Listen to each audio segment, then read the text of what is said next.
Good evening to my dear seekers. It's my great privilege. Good evening. Good evening. Yeah. Let me express my deepest gratitude once again for showing the continuity of this session. So I would request such of those who have not gone through the previous sessions to view my videos which are available in the YouTube. I will try and connect the threads possibly to the extent I could do, but however, such of those who would like to start this subject of meditation afresh, if not, you can see all the videos. My recommendation is see the video number 5, which will give you almost the essence of everything that I have spoken to you all along. So I know that there has been a little bit of impatience in terms of coming to the subject proper, which I have titled this session 7 as how to meditate. I know that this is a very critical aspect of this whole subject that we have been discussing. But as I mentioned in my first session, that I would like to divide this whole learning in 2 parts. Primarily trying to appreciate why we need to meditate, and the why part has to be answered before what and how part of this whole subject. So thank you for showing your patience all along. And from the way in which you all articulated and the way in which you asked the questions, I'm quite impressed that you have observed this subject much more than what I did due to many long years of association with my gurus and various reading. So you are now in a fertile ground to observe this mechanics of meditation. So in the beginning, when I was trying to start my session with this sloka from the scripture, I mentioned that I would like to share what is the true meaning of this particular poetic way of saying. I was waiting for completing certain portion of the subject so that then you will be able to appreciate this, what is the true meaning of this. Now the first line says Asatoma Sadgamaya. Asatoma, we have seen that the untruth. So the English translation of Asatoma to Sadgamaya really means from untruth to truth. So we are praying the divine to take us from the untruth to the truth, which really means that we are obsessed with our limited story, which we talked about, ego and the illusion of who we are. And then we are praying that you help me to move away from the untruth to know the truth. The second line is saying Tamasoma Jyotirgamaya. Tamasoma, as you know, tamas really means that the dullness or the darkness. So synonymously, the darkness really means that we got into the samsara, and day in and day out we are going through the so-called understanding of life, running behind the material objects and perennially being unhappy and going through the miseries of life. So we are praying that Tamasoma to Jyotirgamaya, that means take me from the darkness to light. So light here is indicatively synonymous to bringing clarity in our thinking, that we are not this body, we are not this mind, and we are this ever resplendent light all over.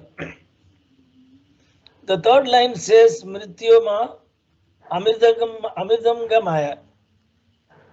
Mrityoma really means, Mritya in the Sanskrit really means death, the birth and death cycle in which we have got up with our vasanas and accumulating vasanas and going back and forth with the cycle of life and death. It says that take me out of this, and Amridam here is literally means the blissful state of reaching the mukti or samadhi or whatever that you may call it. So go to the birthless state of consciousness. And then finally it says Om Shanti, Shanti, Shanti. It says give me peace all the time in my life, irrespective of whatever the scenario I am going through.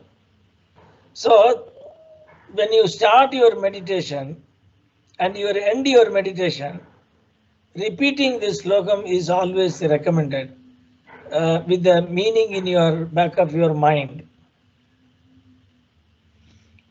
So I don't want to walk you through the entire content that I went through in my last 6 sessions, but still I thought I'll give you the synopsis of the learning with a slightly different perspective.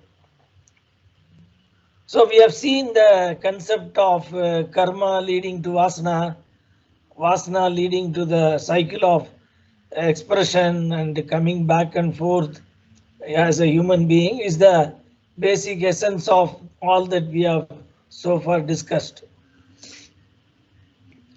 Now, coming from the psychological perspective, I just want to introduce the concept of conditioning.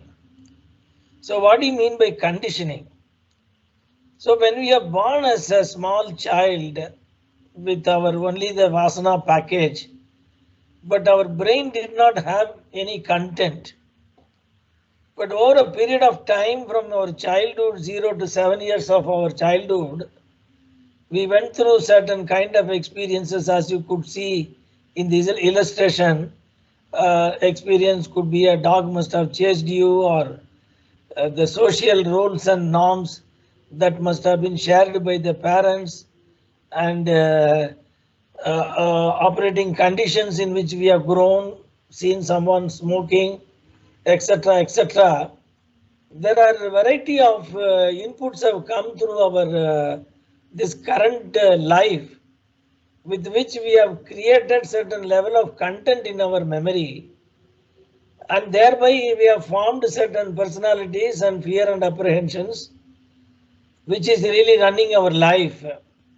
So the process of getting into the content is what is called conditioning is all about.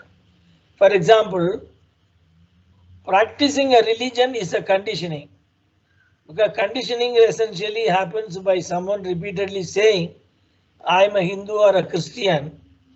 So eventually I started believing that I belong to that religion. And someone said you are an Indian and this is your flag and this is your national anthem, etc. So I've identified myself with the boundary and the kind of similar people who have been living in this part of the world. So I just want you to keep this concept of conditioning at some point of your corner of your mind, which is extremely important for us to review when we start meditation. So I put the illustration on the right, which shows that we are crippled. That means conditioning is a form of undermining our true potential with which we are born. Having said that, how does this conditioning is really influencing our day-to-day life? So I just borrowed this concept from Stephen Covey's 7 Habits of Highly Effective People, in which he has beautifully explained this concept of see, do and get cycle. I'll take a minute to explain what this really means. Now we see things in a particular way, which is called paradigm. In the psychology, it is called attitude. That means I may see myself as a meek person, or I may see myself with a lower level of self-esteem. I may see myself that I'm not capable of standing in front of a large group and share my thought. So each one of us, due to the outcome of the conditioning, started seeing ourselves in a particular way. This is also called in psychology is a script.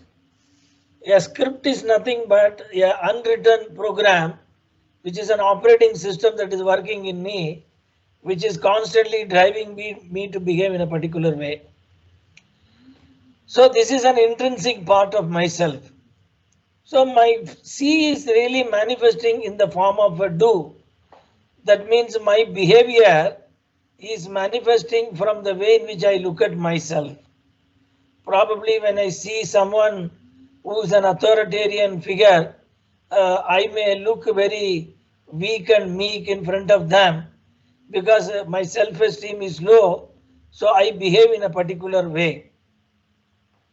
So whatever way I behave, my result, which is the get part of the cycle, will result based on whatever way I see myself.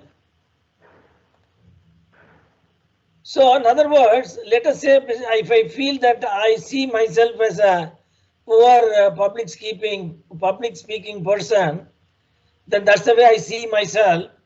Then I stand in front of a podium, I start showing nervousness and behave in a particular way, and the audience are concluding that I am a poor speaker. And based on the result, I start reinforcing myself that whatever way I saw myself is true. So this cycle of going into the inward spiral is the effect of conditioning. So I want you to park this at some point of time. It will become very handy when you do a self-study and then you become a meditator. You will start seeing yourself in a different way. So for example, when I took up my consulting career, I knew about this cycle and then I started seeing myself differently. The moment I started seeing myself differently, I started doing things differently. The moment I started doing things differently, the results also started yielding. So which reinforced my renewed paradigms. So kindly park this at somewhere at the corner of your mind. So this is an extension of the example. To see here at the top of the cycle, I am responsible for my choices. Now that's the way I started seeing myself. Earlier I used to think whatever was happening in my life, I am not responsible. I used to feel my father did not put me in a convent.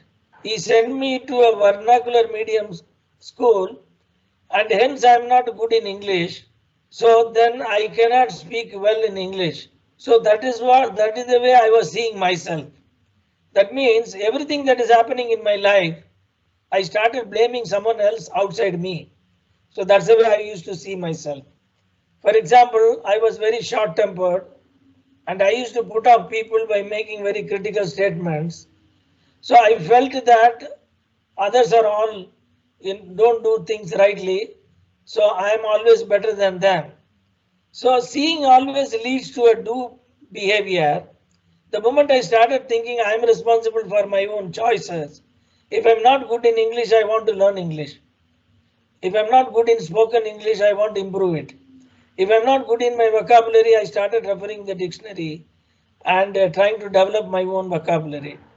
So then I started doing things differently. I choose to act, not react. That means the moment the paradigm is changed, my actions have not started changing. So by my nature, I was not suitable for consulting because I always used to react. So when I changed my paradigm, I started becoming more acting rather than reacting. So then the results, of course, I got a feeling that I am in control. That means I can choose to manifest any kind of a behavior under any given circumstances. So one of the benefits of meditation as we go along, please remember that you come to know what are your paradigms, then you change your paradigms and start manifesting different kind of behavior in your life, and you start the results are also taking you to a different plane. As you could see on the right hand side, the same old thinking will give the same old results. So only when you are going to change your thinking, the results will start yielding in a different way.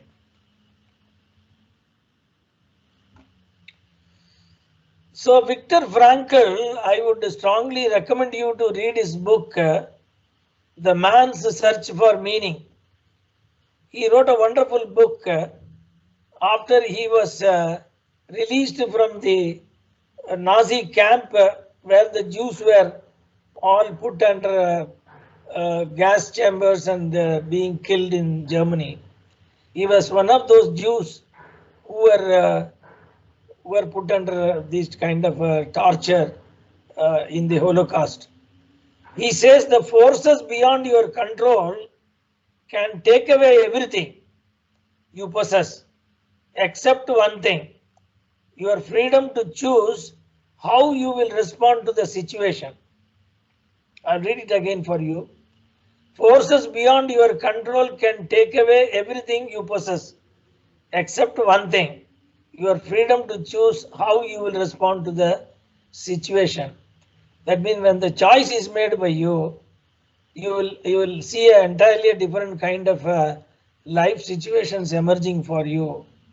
Now meditation is really giving you that power to make your right choices in your life. I just want to walk you through a self-development model which I was exposed to several years ago in order to give you a kind of a roadmap that when you start meditation, you clearly decide that what kind of paradigms you have and how that is really affecting your life, both in terms of material pursuits as well as your spiritual kind of a centering. This model is very simple and easy to understand, that every human being has got what is called in psychology basic assumptions. Now basic assumptions are nothing but your attitude or intrinsic paradigms. They are coming from your childhood, family and community in which you have grown, and they are residing in your somewhere in your being in an intrinsic form. For example, a typical South Indian has been brought up with certain basic assumptions that you need to, life is a bit difficult and you need to be very careful with people and so on and so forth.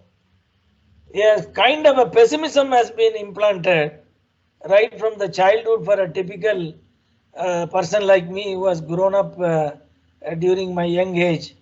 To cite an example, my mother always used to say, when I mentioned to her that I will do my homework tomorrow, my mother always used to say, you cannot make a statement that you will do it tomorrow, because it is not certain that anybody will be alive tomorrow. So that means you'll have to make a statement that if God willing, everything goes well, I will do it tomorrow. So in Tamil, they used to say, meaning that if I am alive tomorrow, I will do this. So such a kind of a statement unconsciously repeated several times produces some kind of pessimistic attitudes of life. So that is what it is. Basic assumption is all about. And probably if you ask a Punjabi, how are you? He will say, Maja mein. Whereas you ask a Tamilian, how are you? He may say, still alive. Still I am pulling on. Still things are being dragged and so on. So this is what his basic assumption is all about. Moving forward, our motivation is a result of our basic assumption. There are two types of motivation. One is called intrinsic motivation. The other one is called extrinsic motivation. Now what is intrinsic motivation is, that means a person does not require any external means to motivate them. That means there is an engine sitting inside them which is always keeps them very optimistic and motivated. But a person who is extrinsic motivation always accepts a kind of a pat on the shoulder from somebody, and always somebody has to keep pushing them and then they will do it. So motivation is the result of basic assumption. Probably if you look at an American society, which became the world's superpower in terms of material progress, is highly optimistic. You can go to the moon, you can go to the Mars, and you can go to the nearest galaxy and so on and so forth. So when the basic assumption is very optimistic, your motivation becomes intrinsic. So even your basic assumption is right, your motivation is right, there are several mental blocks which prevent us from making progress in our life. For want of time, I am not going to the greater detail, but at the end of my session, I would like to recommend certain sessions on these aspects going forward. Just to give a clarity, mental block is nothing but we have developed certain kind of blocks, with the result we are prevented from acting.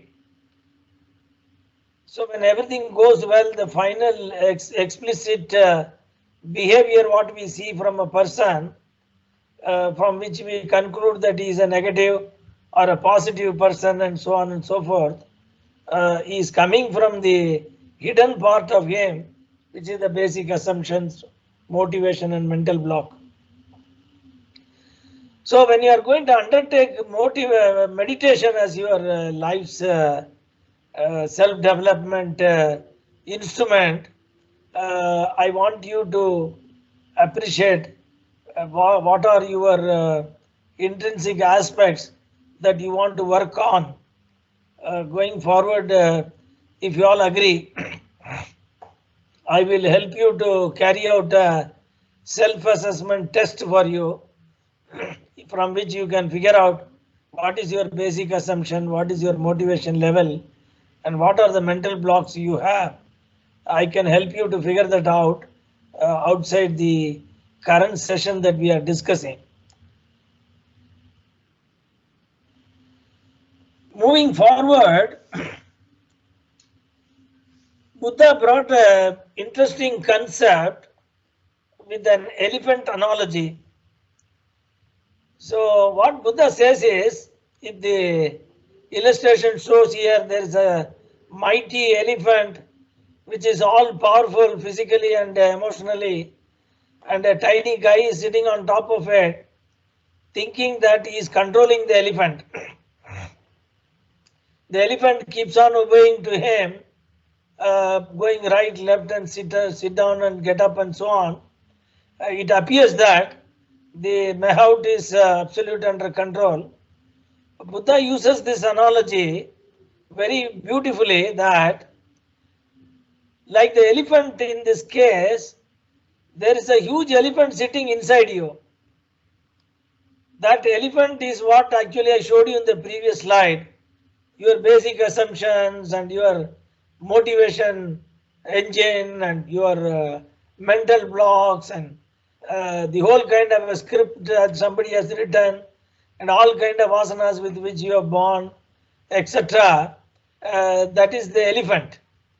And the mahout sitting on top is your intellect, is your pure consciousness, from which you will be able to control the elephant. So why this illustration Buddha is bringing about is, if you don't understand that you are having a dual personality, that is, there is an elephant and there is a mahout in you, you will not be able to make progress in your life. The purpose of meditation is to figure out what is your elephant is, how mighty it is, when it is going to go out of control, and when it is going to throw and trample on you, is what exactly is the subject of meditation we are going to learn today. So I would strongly recommend you to read this book, Happiness Hypothesis, written by Jonathan Haidt, in which he has beautifully explained this concept of meditation, how it is helping to bring control on your elephant.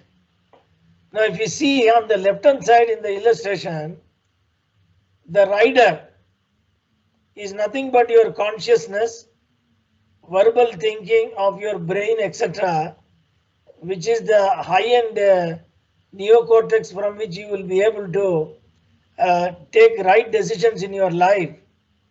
And the elephant is the automatic, emotional, visceral brain, which is really amygdala and your limbic brain, which stores certain instincts and responses from where anger and all kind of emotional conflicts are emanating. That means I want you to understand and appreciate when you start meditation, you need to figure out when the elephant is taking charge and when the rider is taking charge. So I would urge you to read this book, Happiness Hypothesis, where he has covered hundreds of psychological researches carried out, a few of which I would like to share with you today.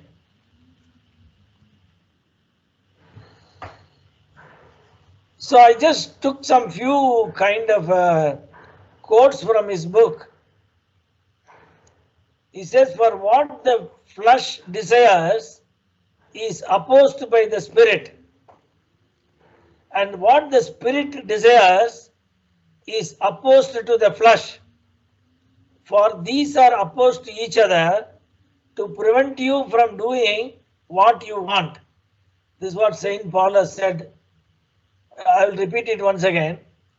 For what the flesh desires is opposed by the spirit. That means flesh here represents your body. Now your body and the mind, which represents your elephant, is trying to go for something, whereas your spirit in you exactly says opposite to that. Let's say, for example, if somebody has become diabetic, they have got a strong desire for having sugar, taking sugar related sweets and so on. So the flesh desires to have sweet, but the spirit is saying that don't do that, because that's going to further deteriorate your health.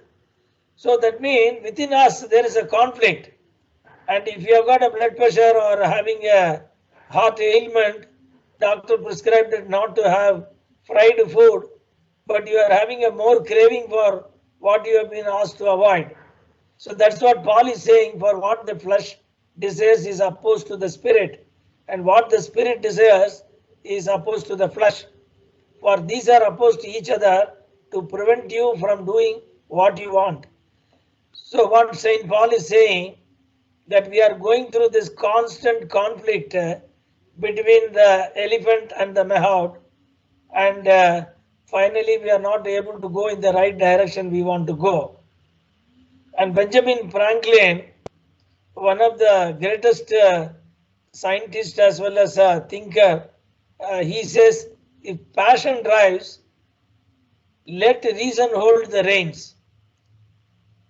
I hope you will be able to capture this. If passion drives, that means your elephant wants to drive, the reasoning of your brain has to hold the reins. So that is what he is saying. That means there are people who have got a compulsive behavior. At the end of the day, they must have alcohol. That kind of a compulsive behavior when they have, that means they have completely left their life to the elephant. Mahout is completely missing. That means when the elephant has become violent and it starts killing people, and it throws the mahout who felt some time back that is controlling the elephant. So this is a very important aspect I want you to keep within yourself at this point in time. So in essence, Buddha in Dhammapada has said, all conditioned things are impermanent. When one sees this with wisdom, one turns away from suffering. This is the path to purification. So he says all that conditioning which is running inside us, our life at this point in time, is impermanent. That means it is something like dust covering the mirror, because of which you are not able to see the image of yourself purely. As you could see, there is an illustration I have given here. The small baby elephant is tied with a rope. It cannot break the rope, but when it grows as a huge, powerful elephant, it will never try to pull the rope, although it can easily uproot the tree also, but it will never try. That means it's mentally conditioned that whenever the rope is tied in his leg, he will never be able to break. So I want you to keep this at the back of your mind, that when you start meditation, it is not a mechanical kind of a ritual that you will do for no valuable return in your life. Moving forward, in his book, Jonathan Haidt has brought about a few very interesting information which I thought I will share with you. How to tame your mind. You can change your affective style too, but again, you cannot do by force of will. You have to do something that will change repertoire of your available thoughts. Here are the three of the best methods for doing so. One is meditation, second is cognitive therapy, the third is the Prozac. All three are effective because they work on the elephant. I have given the reference here. When you buy the book, you can always read through. I'll just take a minute to explain what he really says.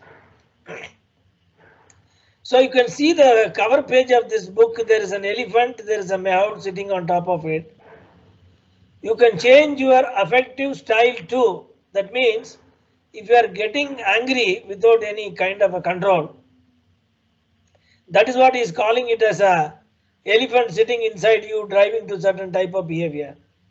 If you are alcoholic and you are not able to come out of it, that means that is called an affective behavior. You cannot do it by force. You cannot decide that tomorrow morning I am going to become a different person. You have to do something that will change the repertoire of available thoughts. He is putting an English terminology of your vasana sitting inside, which he is calling is the repertoire of your available thoughts. Can you see here there are three remedies here suggested, and meditation comes on top of it. Cognitive therapy is a psychological treatment. Prozac is a medicine. It is a chemical. There is a medicine that they have found, a molecule, which will go and change your compulsive behavior. So when you read the book, you will understand why he is recommending meditation at the top of it. I have just brought this illustration in the next slide. Now what he is saying is, you can change your habit, which is the primary reason everybody wants to meditate. There are three aspects what Stephen Covey has brought about. For forming habit, whether it is smoking or meditation, you need to have knowledge, what it is and why to do, etc. In terms of meditation, in the last 6 sessions, I was focusing on this part of the circle. Now you must have a strong desire. A mere knowledge alone will not help. So what is the desire? The incentive for doing meditation is that I want to come out of my destructive habits. I want to improve my relationship. I want to become more effective in my material pursuits. I want to become a more peaceful, centered person, and so on and so forth. And then comes the skill part of it, which is by how to do meditation, which I am going to cover today, the long awaited kind of mechanics of doing it, which I was trying to delay because I want you to know why to meditate and whether you have the true desire to do it. Here comes the most beautiful statement Jonathan Haidt has made in his book. Suppose you read about a pill that you could take once a day to reduce anxiety and increase your contentment. Would you take it? Suppose further that the pill has a great variety of side effects. All of them are good, such as increased self-esteem, empathy, trust, memory. Suppose that pill is all natural and costs nothing. Would you take it? The pill exists and it is meditation. When I read this statement in his book, I was really amazed because he is a Westerner. He is not from India. A person who is not initiated or does not belong to this country where the meditation born, and he is saying this. He says that suppose you read about a pill that you could take once a day to reduce anxiety and increase your contentment. Would you take it? And it has got all these positive side effects and it costs nothing. In other words, my respect and credibility for this subject of meditation has gone up phenomenally when I read this from this book written by a Western author. So having said that, let us move on to the subject proper. When I met Ravi, we were discussing that why NC you are not coming to the subject proper of telling us how to meditate, and you have been going in circles and circles, and the main subject of how part of it, why you have delayed so far. So I was just telling him the human mind is always wants tools and techniques, because anything which is tangible that tomorrow morning you can start, we would like to adopt it. When I was trained in business process re-engineering, I gave this example to him that when the master was teaching why the business processes have to be re-engineered with the application of lean philosophy, he kept on explaining the why part of it nearly about 4 to 4.5 days. And we asked how to do it right from the day one. He said there are tools and techniques are there, and I will explain the tools and techniques once I cover why we need to re-engineer processes. So on the final day, after lunch also, the tools and technique was not explained. So I went and asked him, where is the toolkit? When are you going to open the toolbox? He said, yes, it is coming. So in the last 1 hour on the 5-day program, he explained what is the tools and technique is all about. So I was wondering that why he took so much of time in explaining why you must re-engineer the business processes, and then the tools and technique was told in the last minute. I just remembered and shared this experience with him. Because always human beings are very curious about what do I do on Monday morning when I gone for a Kriya Yoga or when I gone for some kind of techniques. One of the reasons that I mentioned in my first day that many people have never continued this fantastic tool is purely because we wanted to learn the tools and techniques, and we wanted to start practicing it without knowing why we are doing it. And one of the Japanese guru I met a few years back, he said there are 3 aspects of Indians because of which they have not really prospered as much that they deserve it. He mentioned that I would like to share with you. One of the most important point he said, Indians always have got one paradigm, me first paradigm. Me first paradigm means I want to be the first before anybody else could really do it. And he gave the example of the auto rickshaw guy in Bombay roads, that if you want to cross over the road and take a right turn, the fellow coming opposite will never permit you to take the right turn, and even though he is coming very far away, he will accelerate to show you that if you cross, I will hit you. So no driver in Bombay will be generous to permit the other car to, take its time to cross over, etc. So he gave this as an example that Indians have got the attitude of me first. Second aspect he said is they are tool-holic. He coined a new terminology like alcoholic. He said Indians are tool-holic. I was curious to know what this really means. So Indians wanted to learn the tool even without knowing why the tool has to be applied and how it has to be applied. They just want to learn it. So he gave an example. One of my guru and mentor, Dr. Dharanisin, also said that we always want to learn things and do it like a monkey.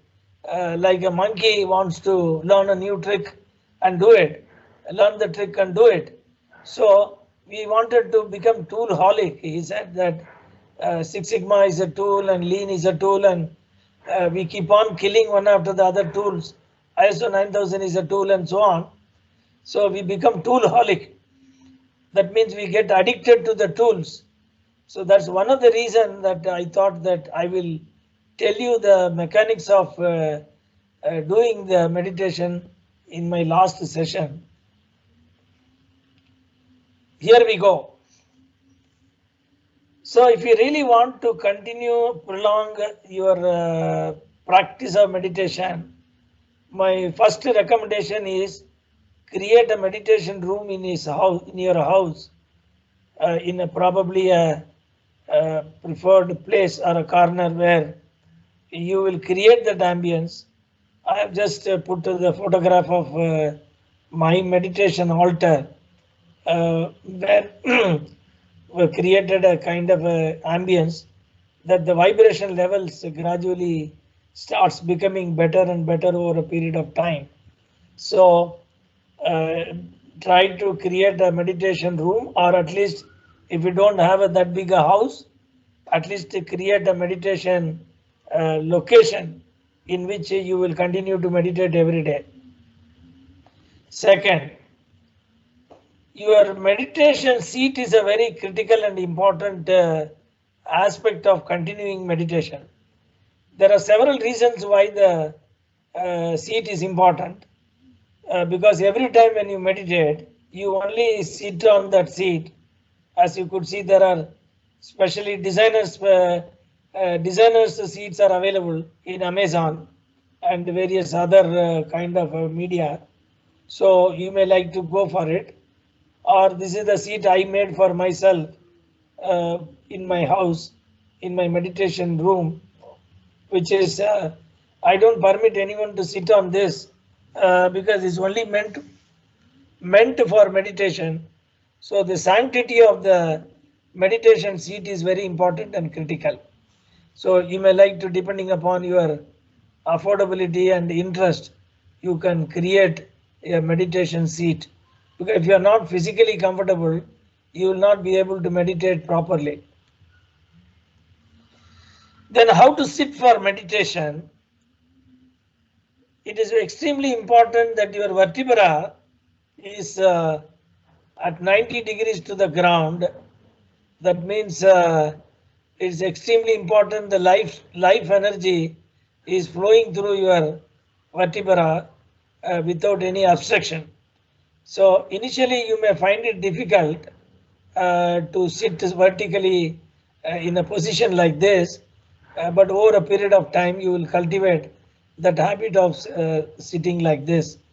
And there's not a must that you need to be in a Padmasana position, because some of you may find it difficult to sit in the Padmasana position. It's never mind, but what is important is your vertebra has to be vertical.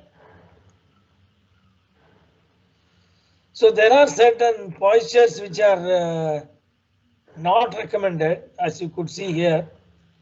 If some of you may have a problem to sit on the lower level or on the ground, it's okay. You can probably sit in a chair, but you should not lean on the back support. So if you sit on the back support, probably you will have a tendency to sleep. So it's very important to sit erect, keeping your vertebra. Now you can see here, there are many illustrations are shown here. This is the wrong way of sitting, because in this position, when you are sitting on flat on the floor on a mat, you may find it difficult to keep your vertebra vertical. So you may like to have a slightly raised portion under your back, so that you are able to keep your spinal cord vertical. So, but it should not be too tall, but preferably of some reasonable kind of a pillow also would do.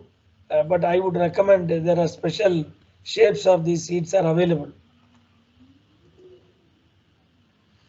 So how do you position your hands? There are many theories are there. So I don't want to get into details at this point in time. When we have a practical session, I will explain. You can have a mudra of this kind. Buddha always recommended keeping your hand like this. And there are Kriya Yoga recommends that you have to keep your hands upward.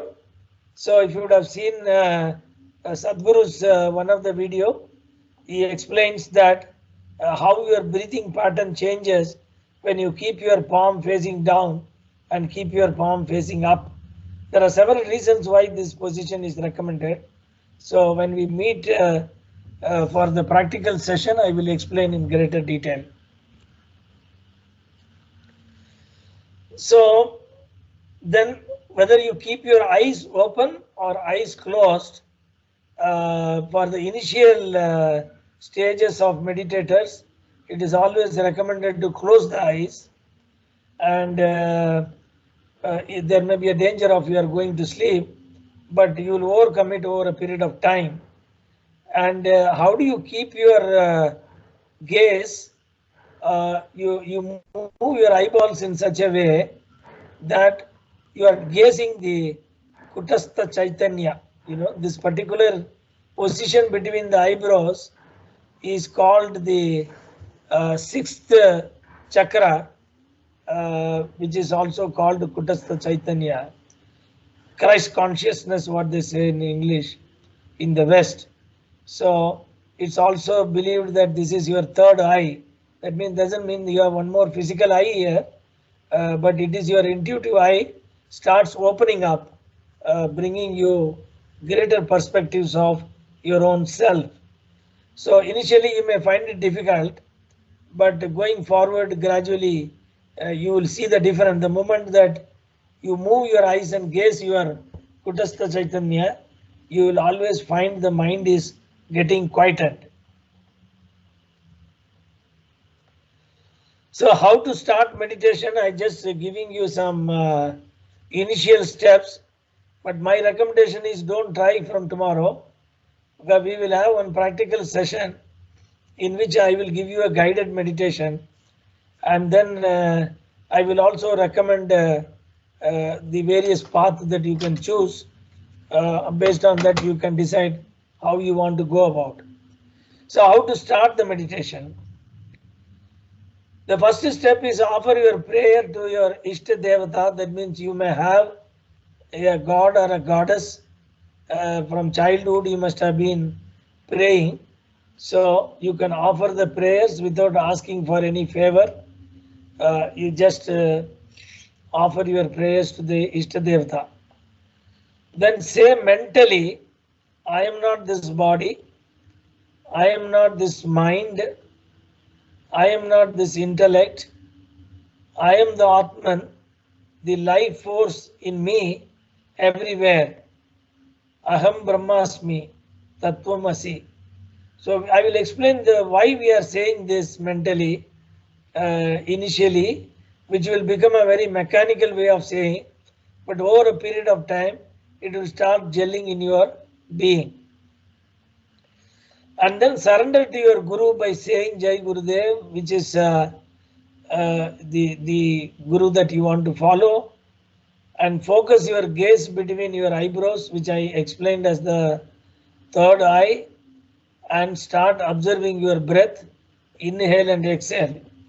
So how to observe, etc. I will explain and why you need to observe the breath and what connection your breath has got anything to do with transcending your mind, etc. I will explain when we have the practical session very soon. And then start observing your thoughts.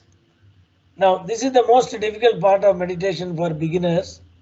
When we are going to have a practical session, I will explain to you how do you know that you are in the mind or you are outside the mind. It requires a little bit of exercise, like going to the gym. It's an exercise for your brain. So you will gain the confidence over a period of time. If the mind is wandering, once you identify that your mind has started streaming thoughts, how to bring back to your breath, etc. Is something which is part of the meditation. So this is the very generic steps.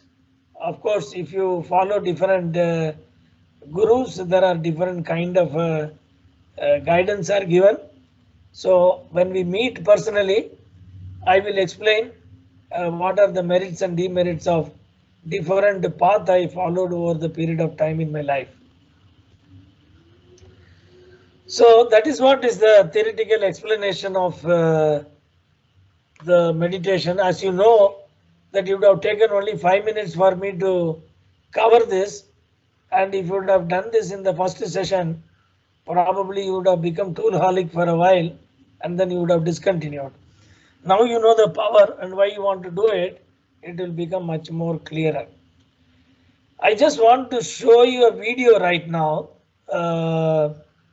After I show the video, there are 4 videos I have given here, which I would recommend you to go through.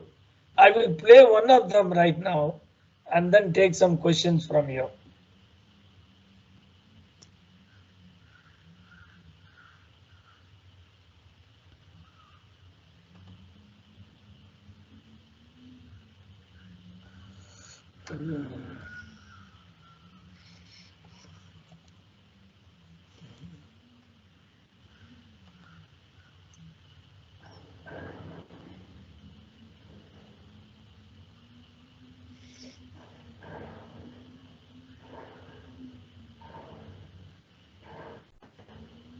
Today we're going to talk about exactly how to meditate. I'm going to go over everything from where to meditate, what you should do with your body, what you should do with your mind, and even how long you should do it for, so you can start reaping some of these benefits. All of the information I'm giving you today is taken from a book that is recommended. Leah, can you see that? Malika? Yes, we can see and hear. Okay. Yeah, we can see. Okay, I'll play it again. How to meditate. I'm going to go over everything from where to meditate, what you should do with your body, what you should do with your mind, and even how long you should do it for, so you can start reaping some of these benefits. All of the information I'm giving you today is taken from a book that is recommended by just about every meditation forum on the internet. Mindfulness in plain English. Where should I meditate? Technically, you can meditate anywhere you like because it is an exercise for the mind. You can meditate sitting in a chair, sitting on the floor, and even laying in bed. However, there is an optimal way to meditate. It's best to avoid meditating in bed because you tend to fall asleep. Meditating on the floor with your back straight up is actually considered to be the most formal and beneficial way to meditate, and this is because it keeps you wide awake and allows you to sit for long periods of time. What do I do with my body? The first thing you want to keep in mind when meditating is your feet. A lot of well-seasoned meditators will preach about how your feet need to be on top of each other. However, for the majority of people who are beginners, it's perfectly fine to have them crisscrossed on top of each other like a pretzel. Your arms are resting on your thighs, your hands rest on top of each other and form a cup shape. Your thumbs can touch, it's up to you. What's important is that your arms feel relaxed. Your back is straight and your head is completely level. Your head is not tilted upwards or downwards, just forward. In terms of what to do with your eyes, you have an option of meditating with your eyes open or with your eyes closed. However, for most beginners, I would recommend you to meditate with your eyes closed as it's easier to focus. If you do choose to meditate with your eyes open, do not focus your eyes on an object in front of you. Instead, look into the distance. How long should I meditate for? Now, before you start your meditation session, you'll want to set an alarm. This is because time tends to feel a lot slower when you first start meditating. So setting an alarm helps prevent a constant need to wonder about how much time is left in the session. For first-time meditators, I'd recommend you start with just 5 minutes on the clock. As you make meditation into a daily practice and get more used to sitting in the meditative position for long periods of time, you can increase the time. Most people recommend meditating between 10 to 20 minutes. What to do during meditation? Here's where it gets tricky. Now, there are many different forms of meditation. Some focus on the things around you, some involve reciting words in your mind. The one you'll be learning today is one of the most commonly taught forms of meditation, and it's called mindfulness breathing meditation. It's very easy to learn, and it's considered to be just as powerful and insightful as any other form of meditation. The focus of breathing meditation is, well,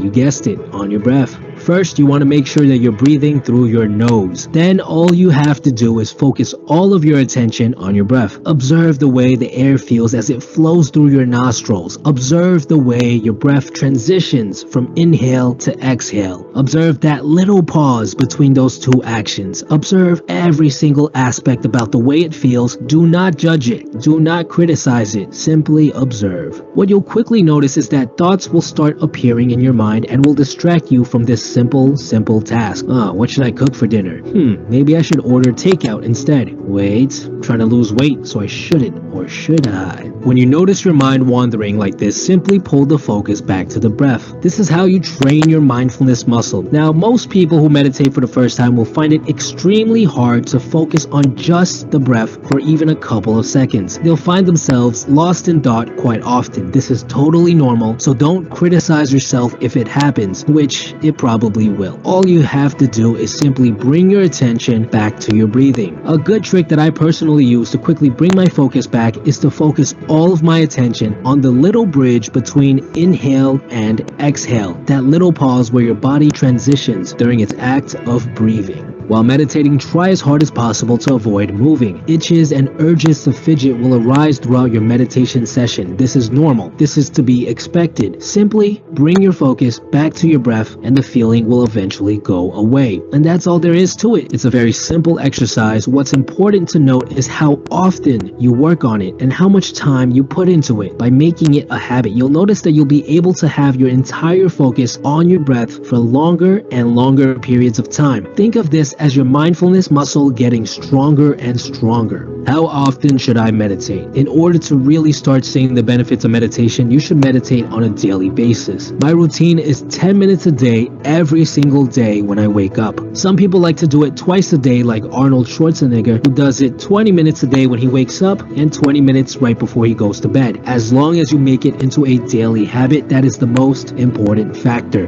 When will I start seeing the benefits? Well, first of all, you have to be doing it on a daily basis. The length of each session also plays a part on how fast you see the benefits, but ultimately it's hard to say because it really does differ from person to person. Certain people are less mindful in general due to the way they were brought up, so it'll take them a little bit longer to start seeing the benefits. In my personal experience, it took me about a month of meditating every single day before I noticed any benefit myself. I found myself in a better mood overall and was less likely to get consumed by certain negative emotions. As I continued the practice, I noticed more and more benefits along the line. And that's it, guys. Meditation is very simple. It's just the act of making it into a daily habit that is hard. If you guys have any more questions, leave them in the comments below and I'll try to answer as many of them as possible. Also, I'm planning on doing more Q&A videos.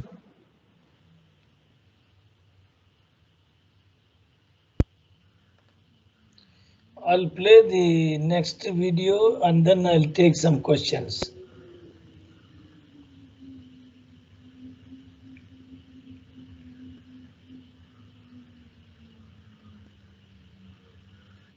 What if there existed a magic pill that can improve your health, help you live longer, build creativity, help discover your true self, and ultimately make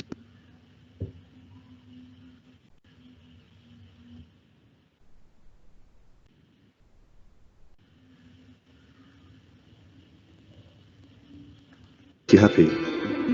How much would you pay for a pill like this?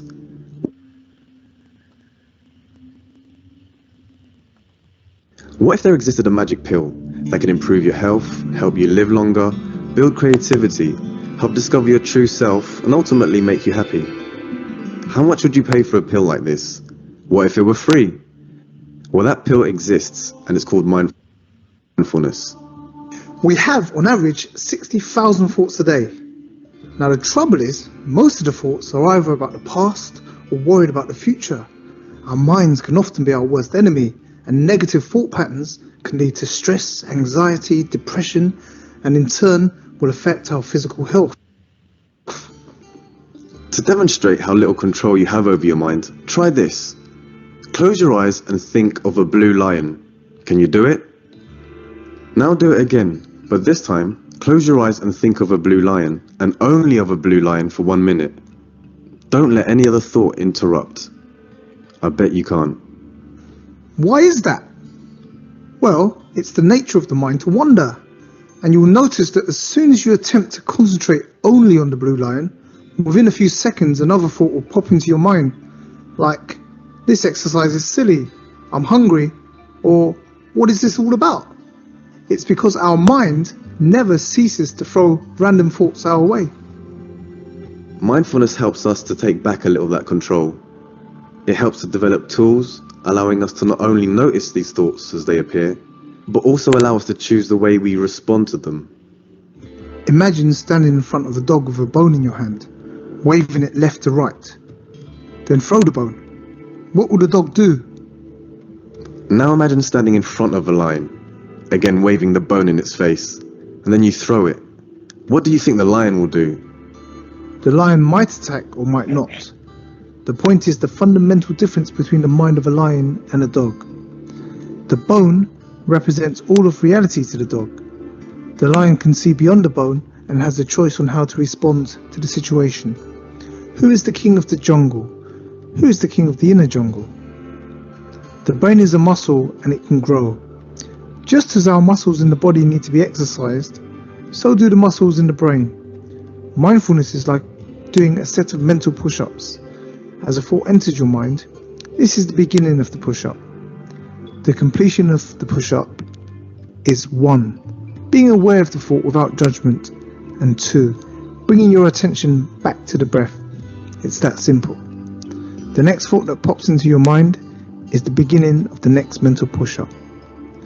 Scientists have shown that just after 8 weeks of practice, the parts of the brain responsible for the positive stuff, like creativity, emotional intelligence, and happiness, physically can change shape and grow.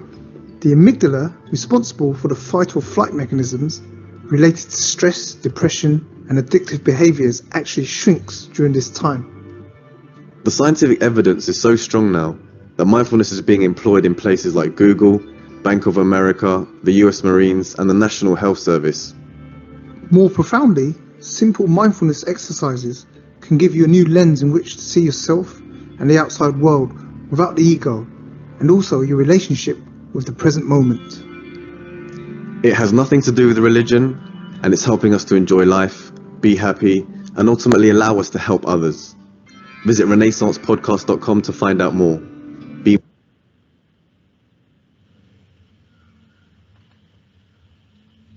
Yeah, so before I conclude, there is I would like to take few questions before I could come.